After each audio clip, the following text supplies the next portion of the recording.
बिस्मिल्लाहिर्रहमानिर्रहीम। अस्सलाम वालेकुम। इस वक्त मैं मौजूद हूँ अब्दुल खान यूनिवर्सिटी मर्दान में। प्रोफेसर डॉक्टर ज़हूरुल हक वाइस चांसलर अब्दुल खान यूनिवर्सिटी के इंस्ट्रक्शन हिदायत के मुताबिक तकरीबन 5 से 4 टीम जो है वो तैयार कर दिए गए हैं ताकि मुख्तलिफ फूड आइटम्स जो है जिसमें चावल है और जूसेस है और सॉफ्ट ड्रिंक्स है वो सब चीज़ें जो है यहाँ से तैयार कर दिए गए हैं। हमने पैकिंग कर लिया।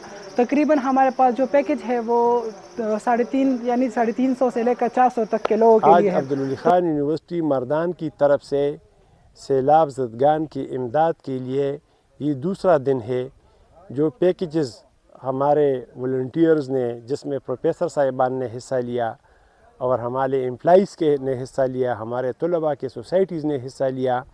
आज उन्होंने जो पैकेजेस तैयार किए हैं सैलाब ज़दगान के लिए, जिनमें ख़ुराक के आइटम्स शामिल है और जिसमें जूसेस है, मिल्क पैक है, इन चीज़ों की इनको अशद ज़रूरत है, और जिसमें मेडिसिन भी है, हमारी मेडिकल भी टीम, ये सारे आज यूनिवर्सिटी अब्दुल खान यूनिवर्सिटी की तरफ से चारसद्दा और नौशेरा के लिए निकल रहे हैं।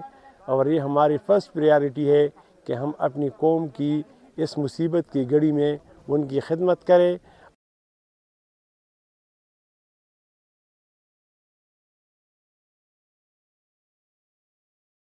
زموږ کې کسریاوي مونږه صدیقي ځان خودو ولا دغه یا زموږ سره نو باسي او یا الله دا مونږه صرف او صرف خالص ته رضا لپاره کوي.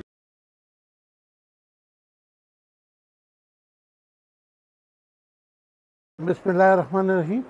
زه ډاکټر هدایت جی پی ما ریټایر شوم د هلته خو دلته د عبدالولی خان د پروفیسورانو او د سټاف په ریکوست باندې ورنټیر زه راغلم او د هغه خلکو دپاره چې کوم سیلاب ځپلي دي د هغو وروڼو خویندو بچو دپاره دوی ډېرې غټې هلې ځلې کوي. دوی سره مخته هم زه تلم، د هغې نه مخته هم ورسره تلم. اوس هم دوی ته حاضر یم او دا زه راغلم چې هغې خدمت ته لاړ شو.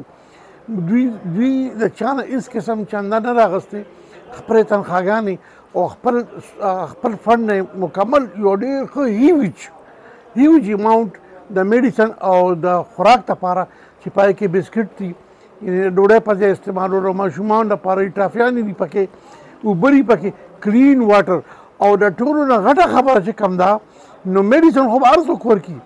د څاروو دپاره پکې د اوبو سکرو انتظام په هېڅ یو ځای کې نشته. دوی خپلې ټینکرې ډکې کړي دي د یونیورسټۍ نه او هغه ټینکرې د هغې څاروو له اوبه ورکوي. په دې کې موږ سره هېڅ قسم لګژري میډیسن نشته، صرف نیډي ضرورت دی. او ټول د اکټیویټیز چې واخلې نو دا یو ډېر منظم پروګرام سره روان دی او انشاءالله چې دا به سرته ورسي او دوی د اکټیویټیز دي هم به سرته رسي او ټول بلکې خلک اکټیویټیز کوي. خو زه د دې اکټیویټیز نه ډېر زیات متاثر یم.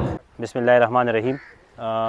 اس وقت ہم تحصیل تنگی کے گاؤں شرپاوے جو کہ میاسیب گڑھ اور ڈانگ کلا کے نزدیک ہے، ہم اس گاؤں میں موجود ہیں. ہمارے پاس ڈاکٹر بھی ہیں، ہمارے پاس اسٹوڈنٹس ہیں سوسائٹیز کے، سوشل ویلفیئر کے، اور ہمارے ساتھ ہماری میڈیا انچارج اور ہمارے اسسٹنٹ پرووسٹ کاظم صاحب بھی ہیں. ہم یہاں پہ آئے ہیں.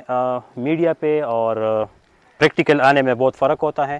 یہ گاؤں بیڈلی افیکٹڈ ہے اور ہم نے اپنے حیثیت کے مطابق جو ہمارے پاس اویلیبل ریسورسز تھے اس کے مطابق جتنی بھی ہم نے مدد کی وہ ہم نے آلریڈی یہاں پہ فوڈ پیکیجز ڈسٹریبیوٹ کیے، اور اب ہم میڈیکل کیمپ لگا رہے ہیں اور وہاں پہ اعلانات ہو گئے ہیں اور لوگ آ کے ڈاکٹر صاحب سے دوائیاں بھی مفت لے رہے ہیں اور اس کی چیک اپ بھی ہو رہی ہے.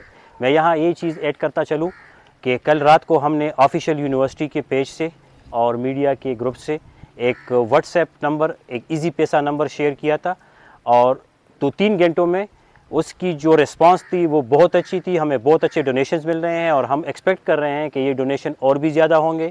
میں یہاں پر ایک چیز ایڈ کرتا چلوں کہ ہمارے وی سی صاحب پروفیسر ڈاکٹر ظہور الحق، ہمارے ڈائریکٹر ایڈمنسٹریشن ڈاکٹر محمد ادریس، ان کی سرپرستی میں یہ ریلیف فنڈ قائم ہے. وہ پرماننٹ وہاں سے مانیٹر کر رہے ہیں، اور ہماری ٹیم جو ہے یونیورسٹی کی وہ نوشیرہ، چارسدہ، ترناب، نستا اور یہاں تحصیل تنگی سب جگہ کام کر رہے ہیں، اور انشاءاللہ ہم کوشش کریں گے کہ ہم ہر جگہ پہنچ جائیں اور ان غریبوں کی مدد کریں. تھینک یو ویری مچ.